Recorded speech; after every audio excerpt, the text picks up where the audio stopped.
الحمد لله رب العالمين والصلاة والسلام على رسول الكريم وعلى آله وأصحابه ومن استنى بسنته إلى يوم الدين. All praise is due to Allah. May Allah's peace and blessings be on the last Prophet Muhammad sallallahu alayhi wasallam, and on all those who follow the path of righteousness until the last day.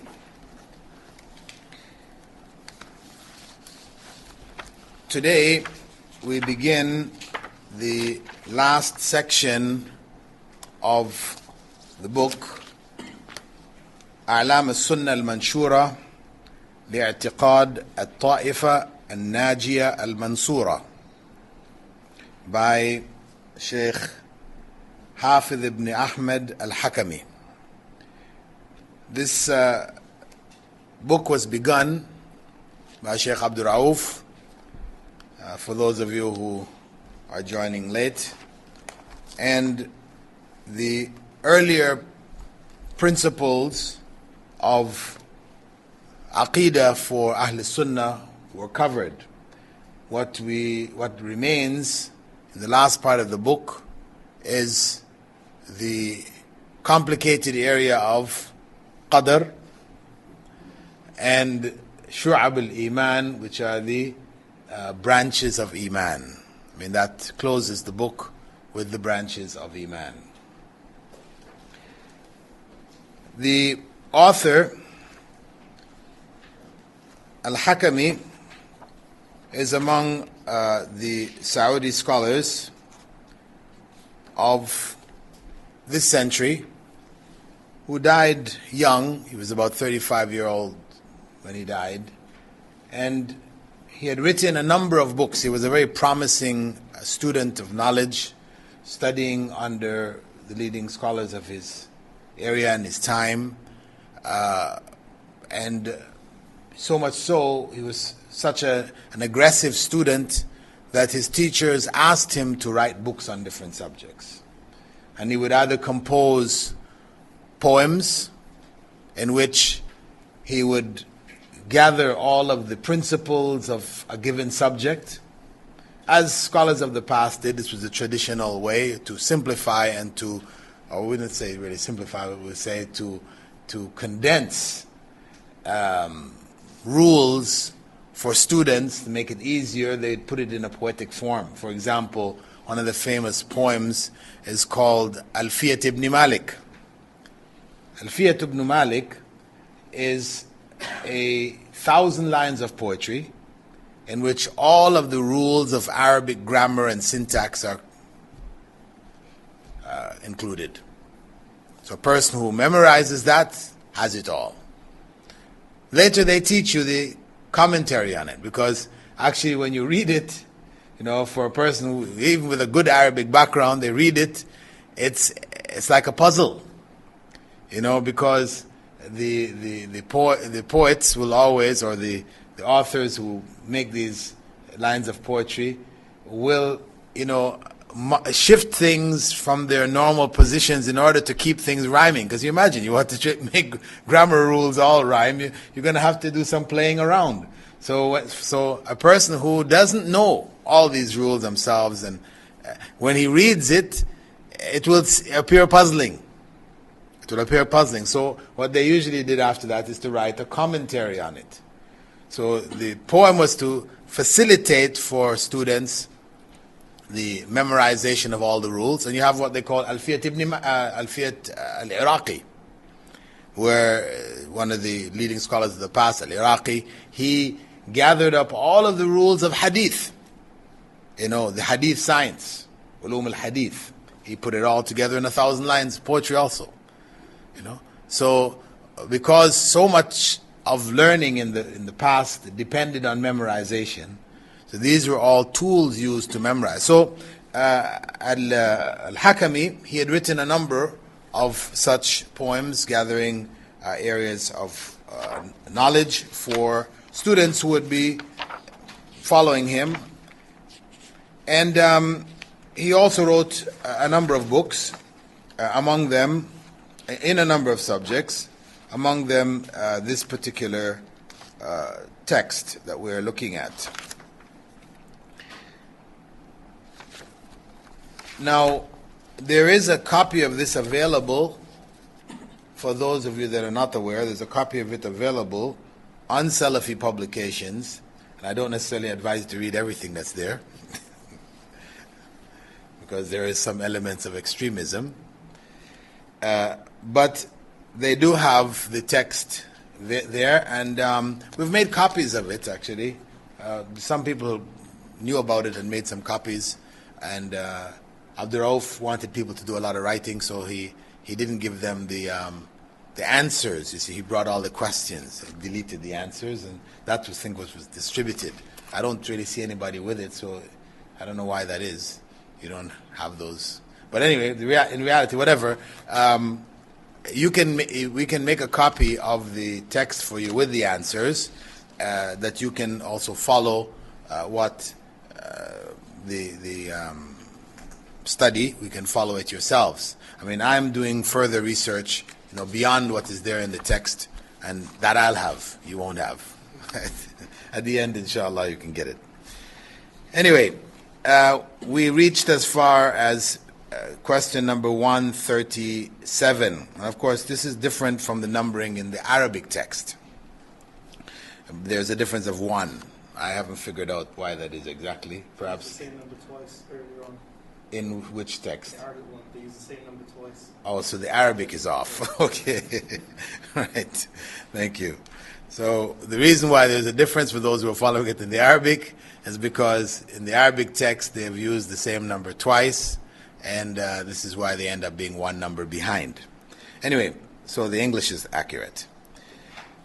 This question number 138, what is the proof for belief in Qadar? And the answer given, the evidence for belief in Qadr can be found in the following statements of Allah, the Most High. And the author there lists basically 5 or 6 verses from the Qur'an and 3 hadiths. وَكَانَ أَمْرُ اللَّهِ قَدَرًا مَقْدُورًا in Surah Al-Ahzab, verse 38. لِيَقْضِيَ اللَّهُ أَمْرًا كَانَ مَفْعُولًا, verse 42 of Al-Anfal, that Allah might accomplish a matter already ordained. And in Surah Al-Ahzab, verse 37, وَكَانَ أَمْرُ اللَّهِ مَفْعُولًا, Allah's command must be fulfilled. I don't know why the author actually put 38 first and then put 37 afterwards, because they're related anyway, but we'll just do it in the order that he did it.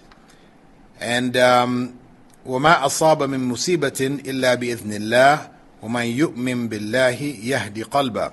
No calamity befalls but by the decision of Allah, and Allah will guide the heart of whoever believes in Him. That was Taghabun, verse 11. And وَمَا أَصَابَكُمْ يَوْمَ الْتَقَى الْجَمْعَانِ فَبِإِذْنِ اللَّهِ. And what you suffered on the day the 2 armies met was by the leave of Allah. That's Surah Al-Imran, verse 166. And we have the last of the verses from Surah Al-Baqarah, 156, 157. الَّذِينَ إِذَا أَصَابَتْهُمْ مُصِيبَةٌ قالوا إنا لله وإنا إليه راجعون أولئك عليهم صلوات من ربهم ورحمة وأولئك هم المهتدون. And there are 4 hadiths. We'll look at those hadiths after we finish the section on the Qur'an.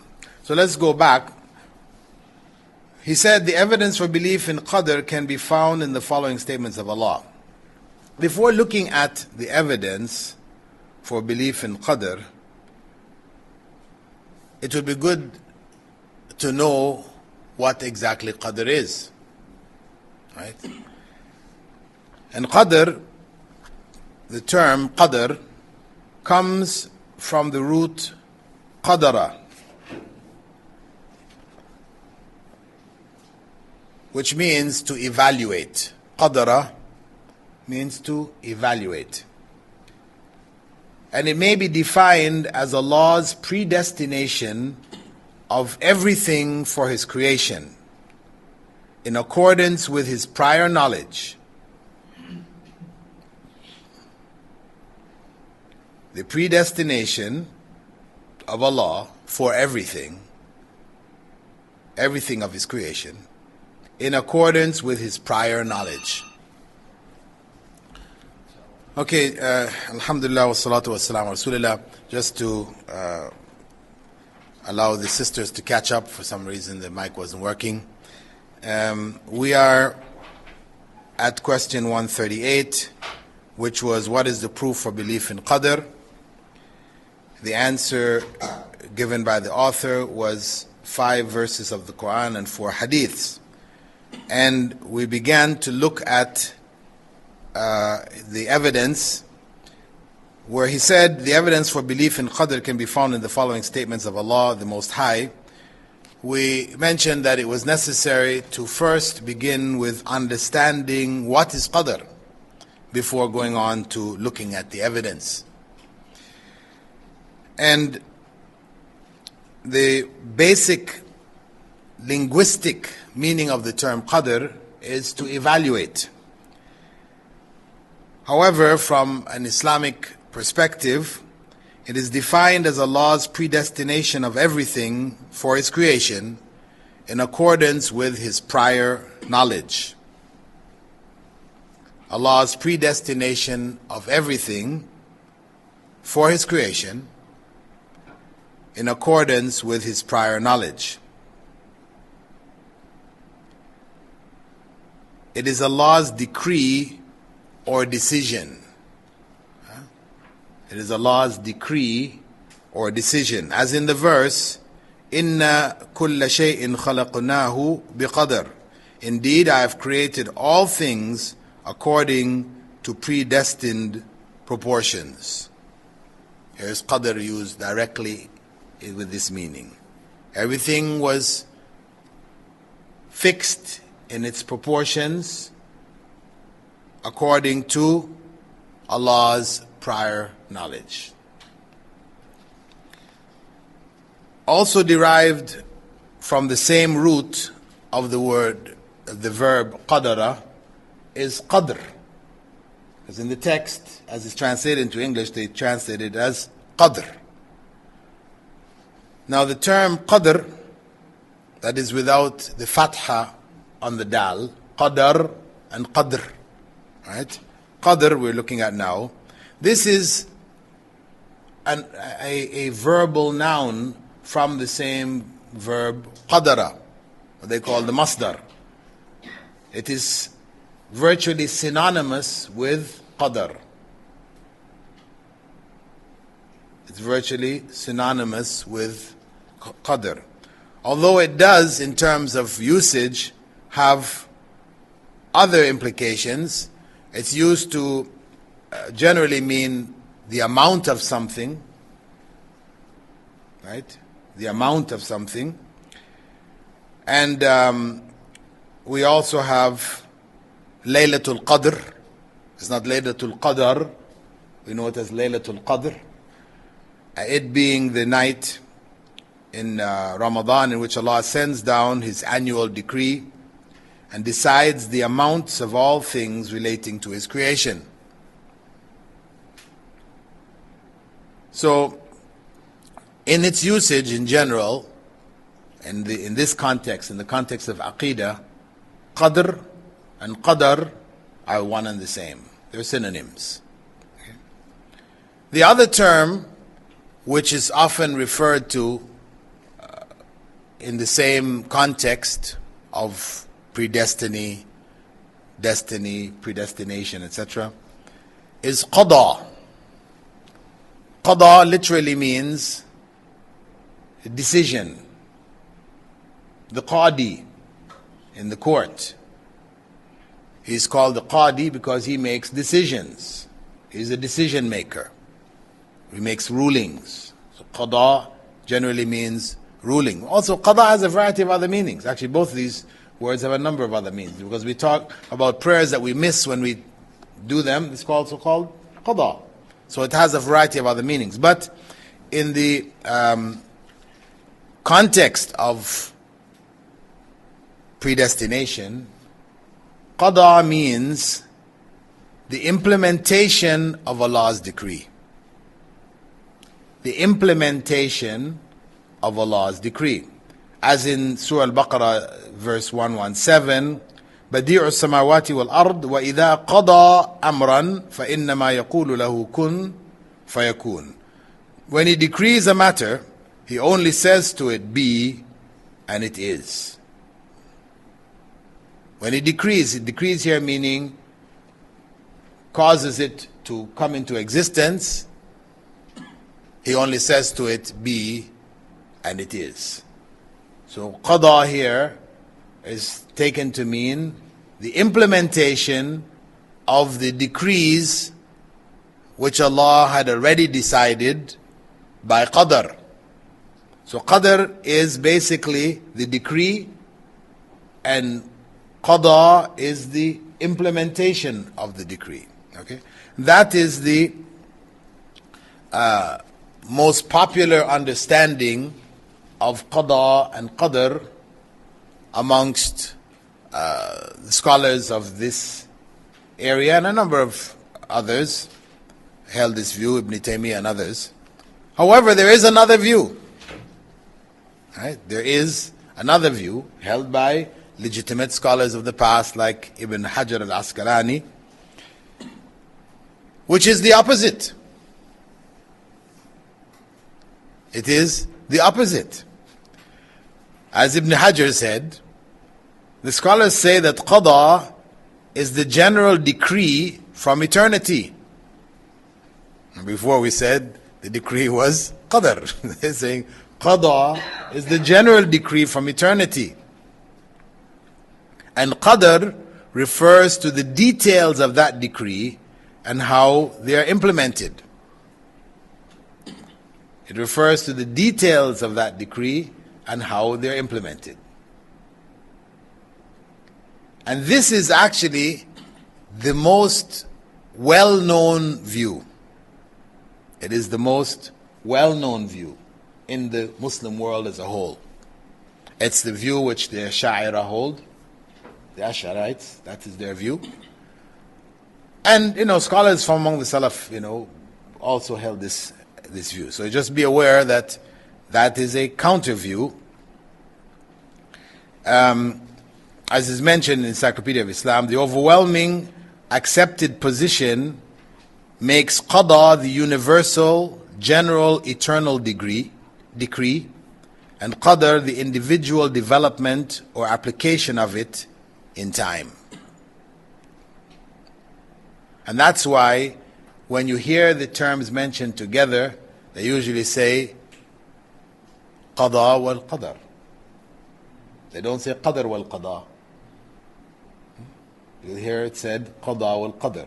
Qada in the most widely accepted view was the decision, Qadar the implementation of the decision. However, texts can be understood to see the opposite.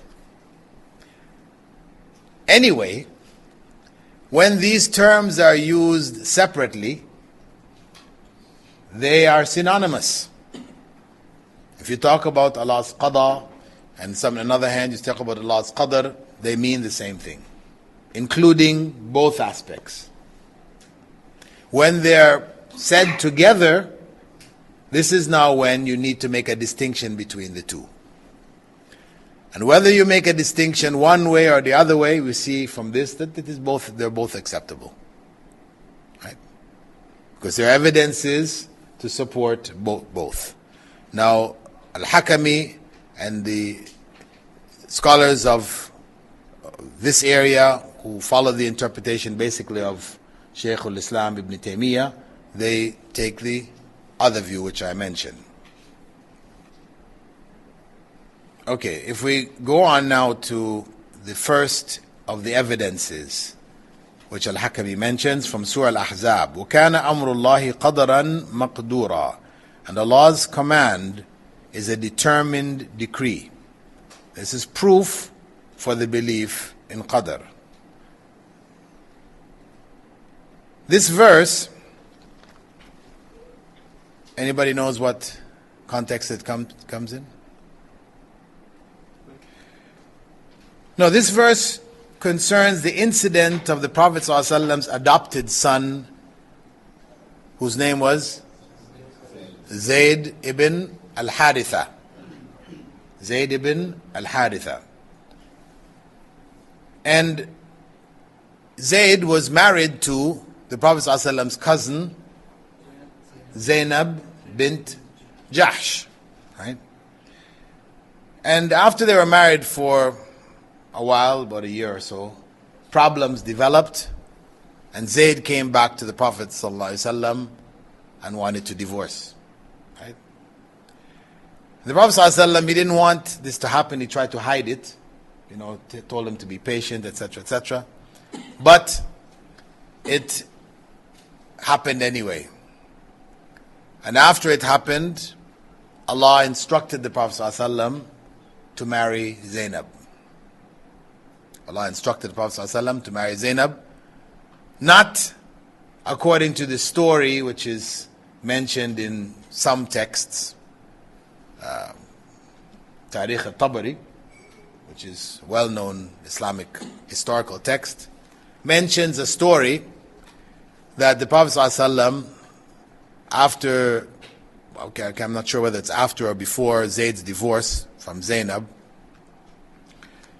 he passed by the home or the tent in which Zainab was staying, and the wind blew the cloth door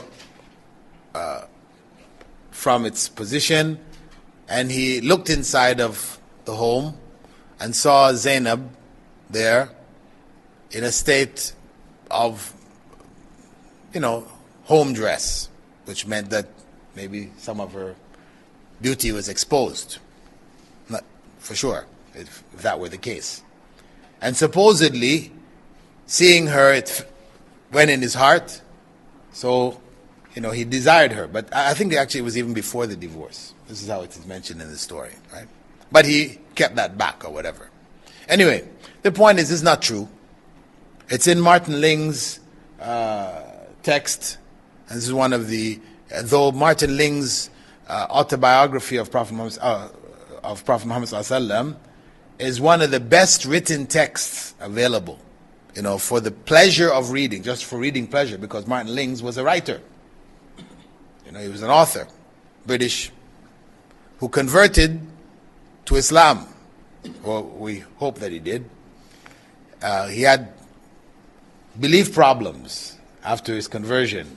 He ended up in some element of Sufism, which came to be known as perennialism, which basically holds the belief that it doesn't matter what religion you believe in, as long as you're a sincere believer, you will reach God.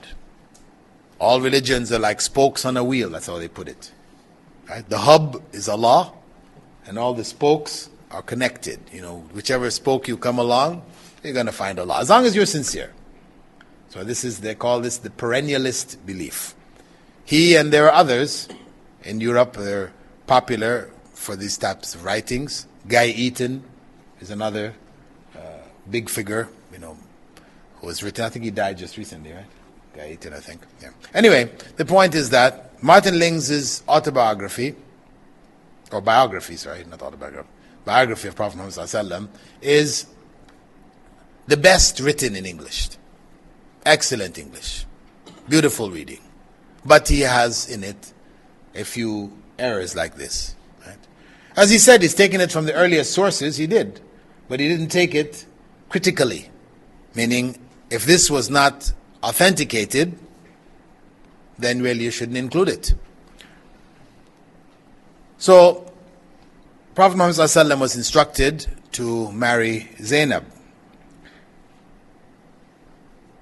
And this command here, this verse here, which says Allah's command is a determined degree, it means that Allah's command, which He has decreed, must inevitably come to pass. Nothing can prevent it or avert it. For whatever He wills, And whatever He does not decree, whatever He wills happens. And whatever He does not happen. This is the meaning of that verse. And this is part of the principle of acceptance of belief in Qadar. Allah is stating that concerning Prophet Muhammad ﷺ's marriage to Zainab, the divorce of his former adopted son, Zayd, from her. But it was already written. This is something we must accept. The second verse from Surah Al-Anfal, لِيَقْضِيَ اللَّهُ أَمْرًا كَانَ مَفْعُولًا, that Allah might accomplish a matter already ordained. That Allah might accomplish a matter already ordained. This now was in reference to the Battle of Badr. The Battle of Badr, which was not planned. Prophet Muhammad ﷺ and his companions didn't set out to go and fight a battle at Badr. This wasn't the intention. They went to that area with what intention? To intercept a caravan of the Quraysh. And this is where the accusation about the Prophet ﷺ and his companions, being highway robbers, right? Look at them attacking caravans and, what is this befitting of a prophet? That he should get a band of his followers and go out there and, as a highway robber, stop caravans and take their goods? What is our answer to that? No, actually, since he was forced to leave Mecca, it was like now in Medina al-Munawwara there is a set form of state which is established. This was their first action to cut off the economical backbone of Mecca, because their only reliance was on the caravans coming from outside.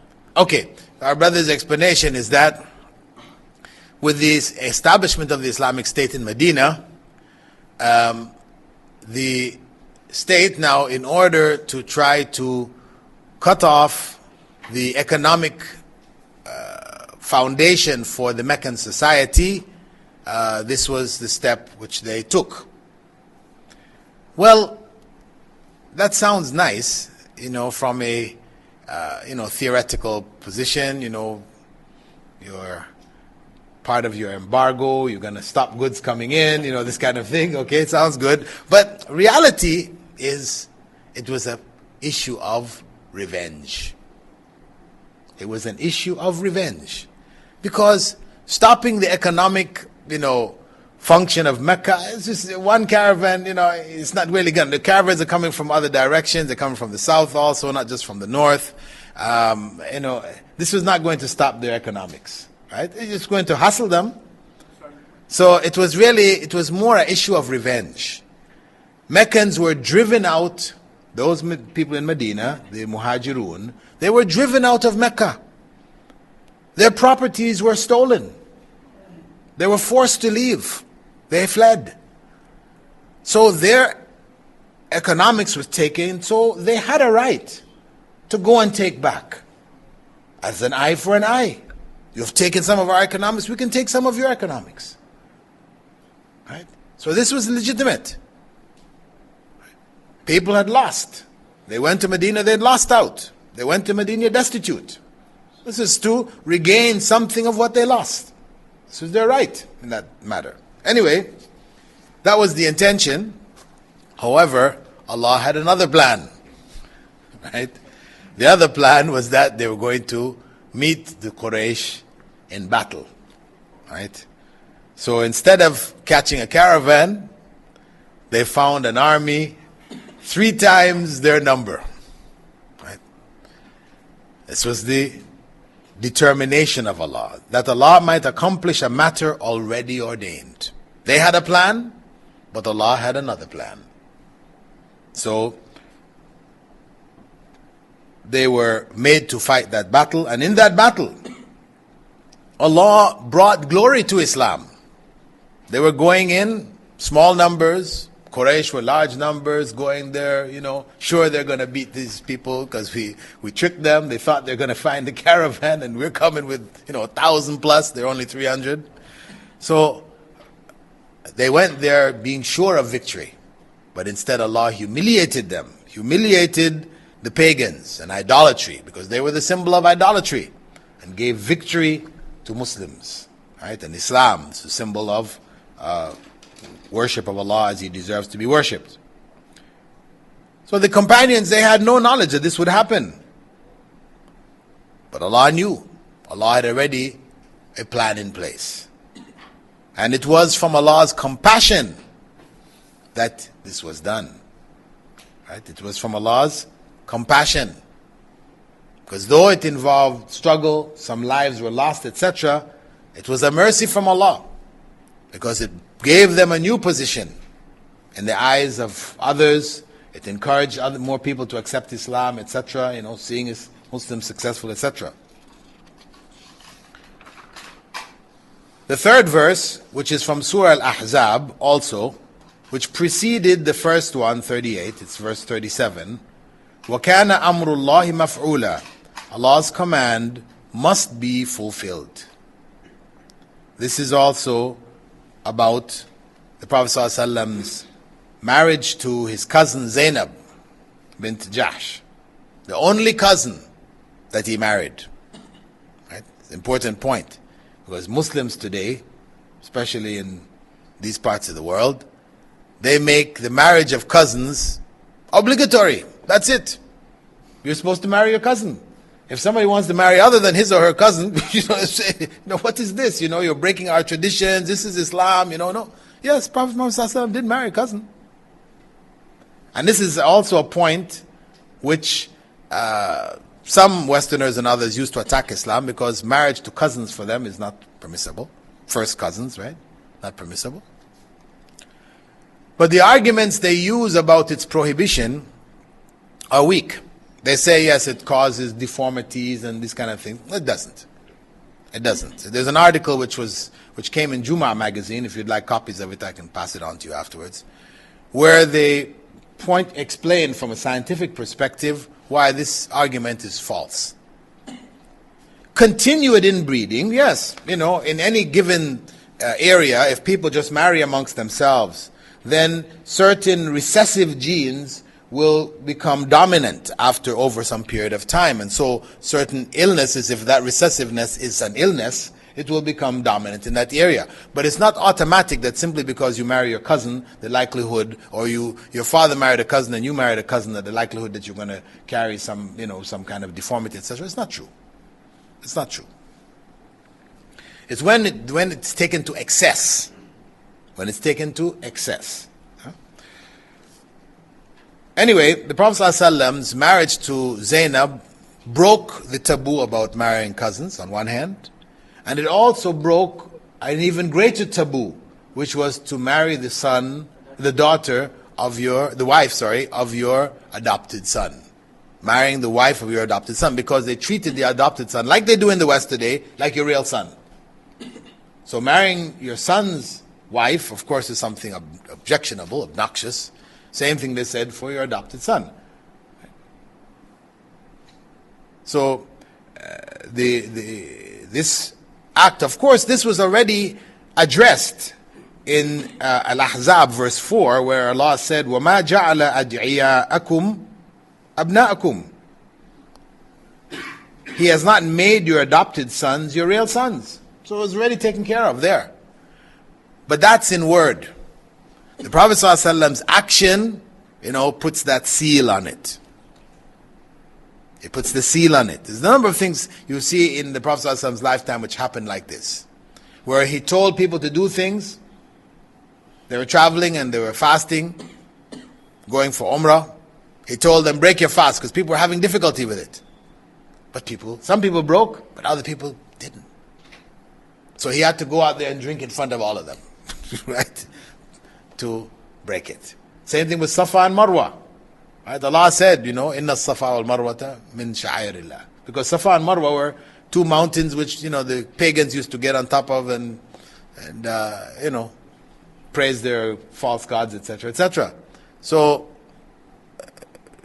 to include this in Islamic religious rites, the believers from Mecca had objections. They felt shy to do so. So Prophet Muhammad had to go ahead of them and do it. Show them that it was okay. So this is a practical affirmation of the breaking of the taboo. So the interpretation of Allah's command must be fulfilled is that the divorce and subsequent marriage was predestined and decreed by Allah and was therefore inevitable. Allah knew that Zainab would become one of the Prophet's wives, sallallahu alaihi wasallam, and He had destined it. The third verse, or fourth verse, ما أصاب من مصيبة إلا بإذن الله ومن يؤمن بالله يهدي قلبه. No calamity befalls but by the decision of Allah. This is Taghabun, 64th chapter, verse 11. And Allah will guide the heart of whoever believes in Him. No calamity befalls but by the decision of Allah, and Allah will guide the heart of whoever believes in Him. There's another verse in Surah Al-Hadid, verse 22, which carries virtually the same meaning. ما أصاب من مصيبة في الأرض ولا في أنفسكم إلا في كتاب من قبل أن نبرأها إن ذلك على الله يسير. Every calamity which strikes on the earth or in yourselves is inscribed in the book of decrees before I bring it into existence. Indeed, that is easy for Allah. Whatever calamity happens, strikes. In this verse, in Al-Hadid, it was already written. And the verse brought as evidence in Taghabun, right? It was already decided. The writing, the decision writing being an expression of that decision. So, when we put the two together in these verses, it means that whoever suffered an affliction and knew that it occurred by Allah's judgment and decree, and he patiently abides, awaiting Allah's reward, then Allah will guide his heart, will compensate him for his loss in this life by granting guidance to his heart and certainty in faith.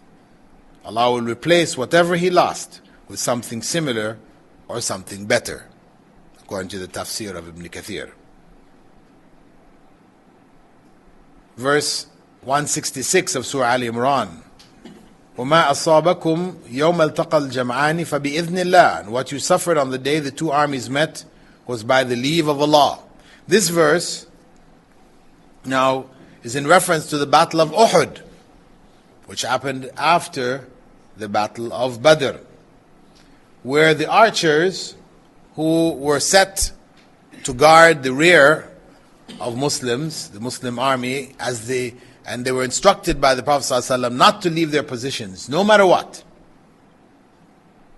When Muslims were successful in the battlefield, the archers saw Muslims had defeated, or were in the process of defeating the enemy, collecting up the booty. They became greedy. They didn't want to be left out. So they said, the battle's over. Some said, the Prophet ﷺ said, we're supposed to keep our position no matter what. Some said, no, it's over now. He just meant during the battle. So they started running down. The other ones who hesitated saw them running, they wanted to be left out, so they all ran down. They ran down to join in collecting up the booty. And this is when Khalid bin Walid, being a pagan at the time, he saw what took place, and he brought a rear guard coming from the rear of Muslims, attacked them, caught them in the midst of collecting the booty, and basically defeated them. Or at least we can say took the victory away from them. So a number of Muslims were killed, including the Prophet ﷺ's uncle, favorite uncle, Hamza. And even the Prophet ﷺ himself was injured. His helmet was smashed. His tooth was knocked out. We have that tooth, according to claims, in Pakistan, in Turkey, in Egypt, in Algeria. All over the Muslim world we have that tooth. Everybody's claiming this was the tooth. But know that this tooth claim is false. Because the only way we can establish the truth of that claim is if they can give us a chain right back to the Sahabi who picked it up in Badr, in Uhud. He handed it on to his son or whoever and passed it down. If they can't give us an authentic chain, then we say this is a lie. This is a lie. Just like in Kashmir, the Hazrat Bal Masjid there, it's a big shrine for a hair from the Prophet ﷺ's head. Similar kind of beliefs about it. We reject all of these things, because you find they have no sanad, they have no chain of narrators to affirm that these things were collected, actually from the Prophet Muhammad ﷺ. And there are all kinds of stories people tell me, about it. When you cut the hair, it grows back and they pass it on to other people. And, so it's been shared around in different parts of Pakistan. The hair is, you can find bits and pieces of it all over the place. Anyway, the point is that Muslims suffered that day, right? So what you suffered on the day the two armies met was by the leave of Allah, by Allah's permission. All of it occurred by Allah's will and decree based on His perfect wisdom. So this is, in the previous one we talked about calamities befalling. We're talking about Allah's decision in a positive sense. But even what appears to be a negative sense where they seem to have lost the battle then, this was from Allah's wisdom. He had already decided this would take place and there were lessons in it that Muslims had to learn. And the 5th verse, which is from Surah Al-Baqarah, الَّذِينَ إِذَا أَصَابَتْهُمْ مُصِيبَةٌ قَالُوا إِنَّا لِلَّهِ وَإِنَّا إِلَيْهِ رَاجِعُونَ. Those who when afflicted with calamity say, indeed to Allah we belong and to Him we will return. They are those on whom are the praises from their Lord and receive His mercy. And it is they who are the guided ones. So this verse doesn't have any mention of Allah's decision. The others are fairly obvious, by the permission of Allah, the decision of Allah, Allah's command being fulfilled. If you look at the other verses, always mentioned in there, a matter already ordained, a determined degree. Where is the point of evidence in these two verses? When calamity strikes you, those who, when they're afflicted with a calamity, say, indeed to Allah we belong, and to Him we will return. They are those on whom are the praises from their Lord and receive His mercy, and it is they who are the guided ones. I think they believe that the calamity came from Allah. So whatever is the outcome, consequently, it is from Allah, and they accept it. So even if it means that they're going to be ending their lives, they're returning to Allah ultimately. That's part of the belief as well. Well, this verse, our brothers mentioned that, it's part of them accepting Allah's decision in their lives by saying, Inna lillahi wa inna ilayhi raji'un. Prophet ﷺ had taught us to say this, that whenever we say this, when a calamity strikes, that Allah will replace whatever we suffer with what is better. Salama was a classical example where he taught her to say this at a time when a person has lost somebody in the family. Usually it's used for people in case of death, but actually it's not limited to death. But any time a person suffers some major loss, you can say that, Inna lillahi wa inna ilayhi raji'un. Meaning that, as Prophet ﷺ said, if the person has lost something, if they're patient, they accept it. That this was Allah's decision, that Allah will replace it with what is better. He'll replace it with what is better. So that involves then acceptance of Allah's decree. And Allah before that said, وَبَشِّرِ الصَّابِرِينَ, give glad tidings of paradise to those who are patient. So this is the expression of patience. Inna lillahi wa inna ilayhi raji'un. Patience which is based on the belief that Allah has decided this for a good reason. There is wisdom in it, in Allah's decision. We accept it, and that's what makes us able to be patient. Because for a person who does not accept the decision of Allah and that it is best, then when calamity strikes them, what happens? They become impatient. They start to blame everybody around themselves, or they may blame themselves. They may, commit suicide or a variety of other things. They can't handle it. This is what tends to happen. So this belief that Allah has already written these things for us for a good reason, this gives us patience, and Allah promises us paradise for it. So if He has promised paradise for those who are patient when Allah's decree, what He has written for them, strikes them, then it means then belief in it is an obligation for success. For us to succeed in this life, we must believe in it. So this is what they call wajhul istidlal, or the angle from which the author brought this verse. Then he brought 4 hadiths. Evidence can also be found in the hadith of Gabriel or Jibril, in which Prophet ﷺ said, وَتُؤْمِنَ بِالْقَدَرِ خَيْرِهِ وَشَرِّهِ, and you believe in the divine decree, its good and bad. This was about the 5 pillars of Islam. This was a well-known hadith. You find it in Bukhari and Muslim. Sahih Muslim, it's hadith number 1, in which Prophet Muhammad ﷺ is sitting with his companions. He asked them to ask him some questions. He said to them, ask me about Islam, anything. But they all sat there, shy to ask him about anything. So Allah sent Angel Gabriel in the form of a human being, a man, they said, who looked like Dihya, one of the Prophet ﷺ's companions, who walked in amongst them and sat down right in front of the Prophet ﷺ and began to ask him the questions. Right? What is Islam? What is Iman? What is Ihsan? What are the signs of the last day? When is the last day?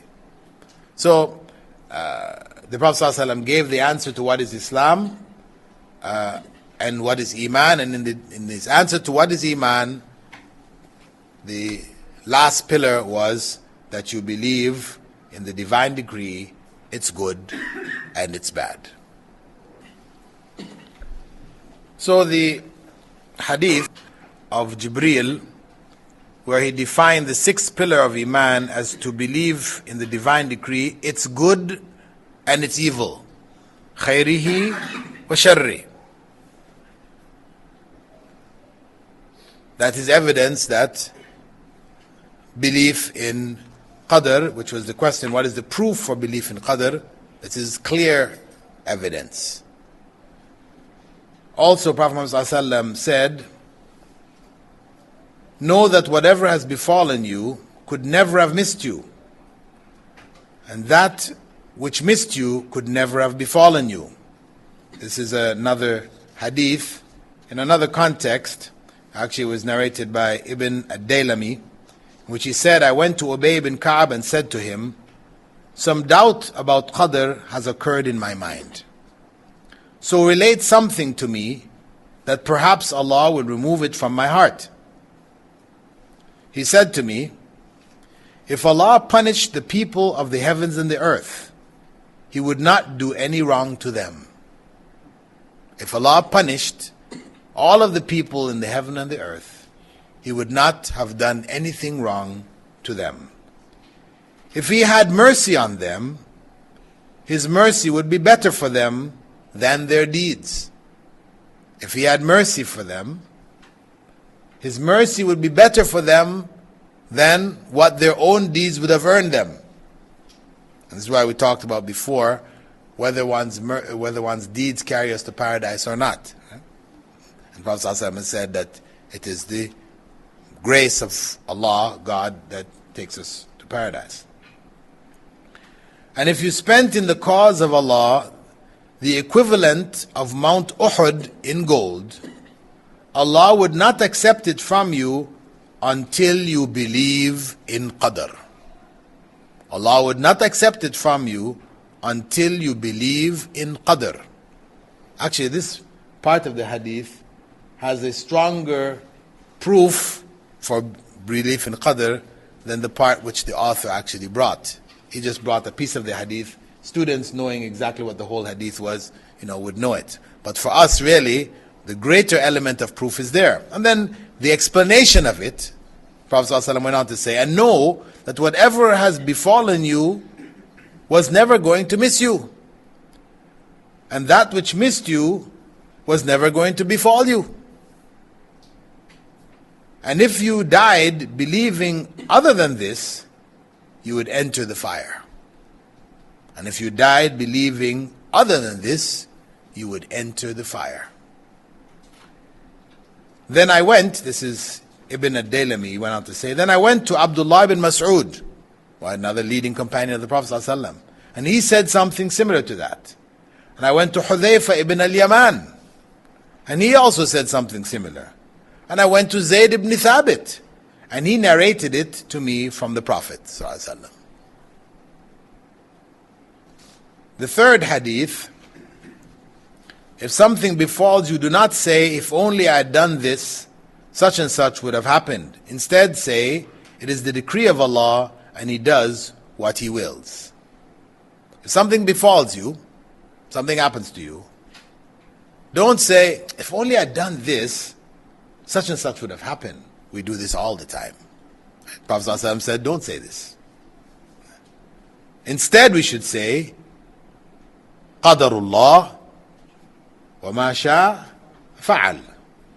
It is Allah's decree, and He does what He wishes. That is actually again a part of another hadith. Abu Huraira, he related that Allah's Messenger had said, the rest of the hadith, a strong believer is better and more beloved by Allah than a weak believer.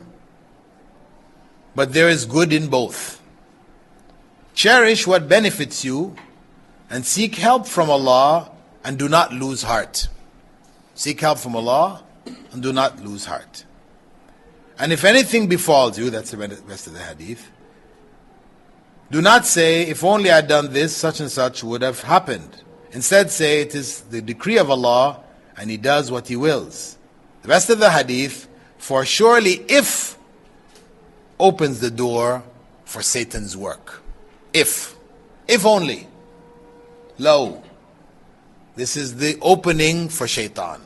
Once you say if, shaitan is in your head, giving you all the other possibilities that it could have been, and so you feel sad, you feel, the loss, and you feel you want to blame somebody, and all these other things. Shaitan has got you now. Prophet ﷺ said, don't say if only I'd done this. Why? Because it opens up the door for regret, sadness, in other than its place. Of course, there are times when you've done things which are wrong. Don't say, I shouldn't have done that. I should not have done that. To say to yourself, I should not have done that is perfectly okay. I should not have done that. It is wrong. And I should feel sad about it. That's sad that I did it. But at the same time, knowing that it would not have taken place had Allah not permitted it to take place. Right? Not thinking that it's okay because it took place, because there's two different things. Right? Allah permitted it to take place, so it is by Allah's will also. I am still in the wrong for having chosen to do this thing, but in the end, Allah has permitted it to happen. I should feel sad, turn back to Allah in repentance, etc., etc., but not go into depression. Don't go to an extreme in that, where you feel, the whole world is ended and, you're lost and there's no point anymore. And no.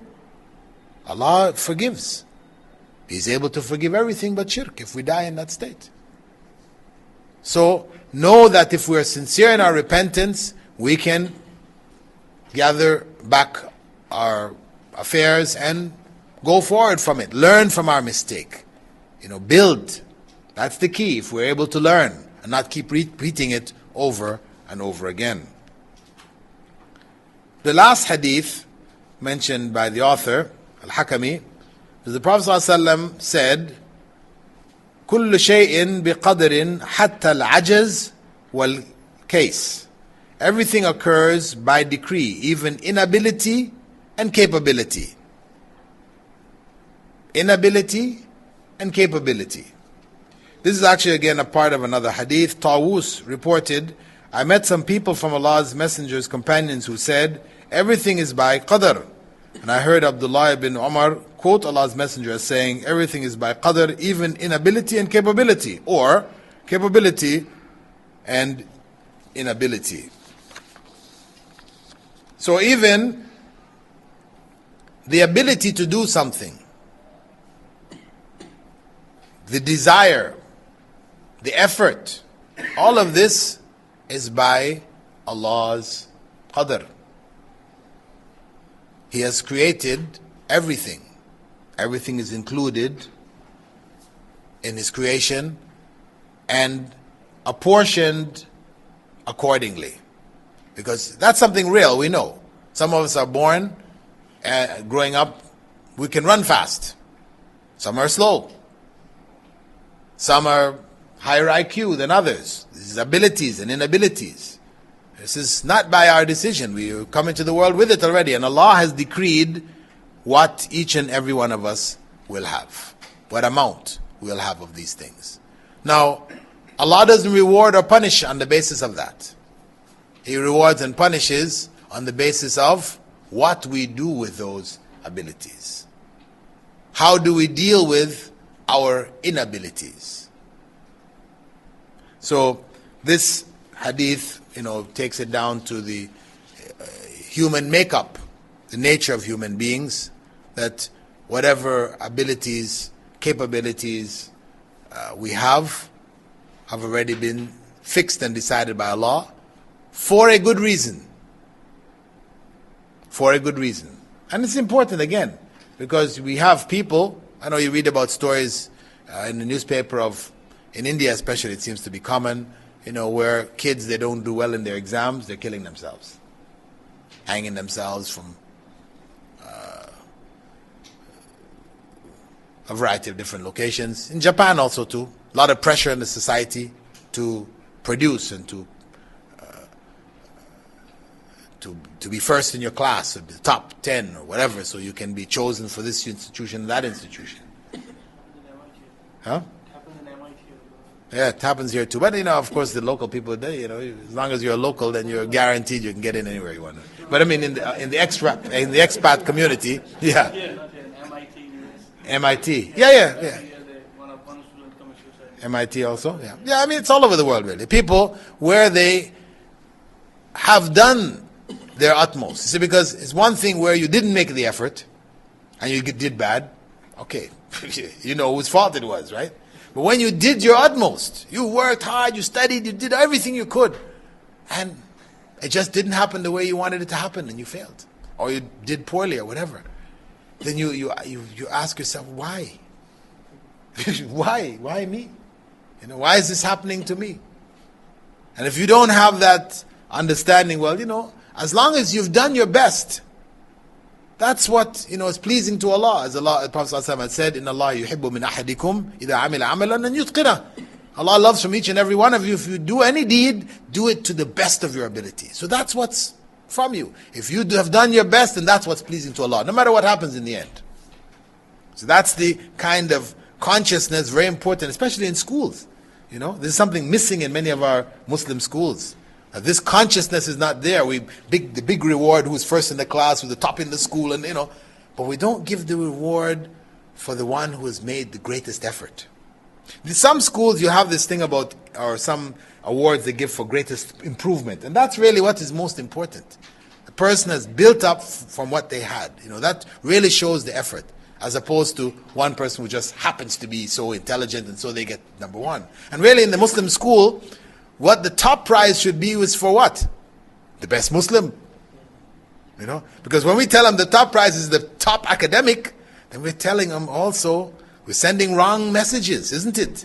We're giving wrong signals here. So what does that put in the heart of the child? by any means necessary. Right? So you'll cheat, you'll copy, you'll bring your notes into, your exams, because some kids do it and get away and they get the top marks. So that's what your goal is, right? So that's wrong. Wrong. Very, very important that we instill in the children, the correct values. So we give the top reward. We give reward for academics also, but our top reward is for the best student in terms of their character, most respectful, so on, so on. So we're telling the students, we're giving the students a message. We give them the reward also for the academics, but we're giving them the message that the greater and most important thing is that they have good character as Muslims. Okay, that basically covers the evidences for question number 138. Are there any questions on what we've covered so far? Question 138. There's a general question when we're discussing Qadar. How far a person himself individually independent to make a choice? Because generally when it comes up in discussion, like if it's all predetermined, he has no choice, how can he be accountable for what he's doing? How can he be attended to this issue? Okay, brother's question concerning individual choice and Allah's decree. That if Allah has decreed something, then where is the choice of the individual? I mean, this is an area, of course, we're going to look, we just began to look at Qadar, right? He's brought the evidence for that you have to believe in it. Now he's going to go and look after this at the different levels of Qadar. And as we go into this, we'll look at these issues in more depth, But enough to say just briefly that what Allah has written is the choice that we were going to make. Not that we don't have a choice. We have a choice. But Allah knew that choice before we made it. Of course, there are other issues that come along with that. If Allah already knew the choice that you're going to make, then are you really making a choice? But anyway, we don't want to go all the way down that road right now. Just the basic answer for the question, that's it.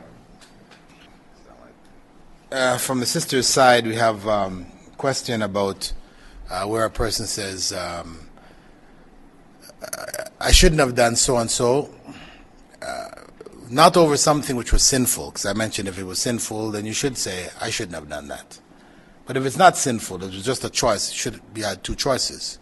You could have done this or you could have done that, and you chose to do this. Should you say to yourself, I shouldn't have done that? Well, of course you can. You could say, I shouldn't have done that in the sense of there was some factors that you should have taken into account, that you learn from your mistake. Right? It may not be a sin, but it's still a mistake. We can still learn from mistakes. The idea of not saying, I shouldn't have, meaning if only I hadn't, this is where we now go into a sense of failure, a sense of sadness, etc., because over something that really was Allah's decree, and we should just accept that decree. Right? So the idea of learning from one's mistakes doesn't rule out, the acceptability of saying, I shouldn't really have done that. That wasn't the best choice. There was a good and a better. Allah corrects the Prophet ﷺ in some of his choices in the Qur'an, Battle of Badr, etc. So if there was no issue, and then he goes on to say it was already written, Allah already knew it, so we accept that element of it, but at the same time there's still good choices and better choices. The other question had to do with abilities and capabilities that is coming from Allah, that earlier we had said, the Prophet ﷺ had said, that we shouldn't desire what other people have. The question was whether this is included under the general heading of capabilities and abilities. I would just say that sometimes it may be and sometimes it isn't, because some of the things you may desire that people have has to do with something which Allah has bestowed on them, external to their capabilities, and sometimes it is something which is intrinsic in them, which Allah has created them with, which you just don't have, which you can't achieve, because it wasn't given to you, in that sense.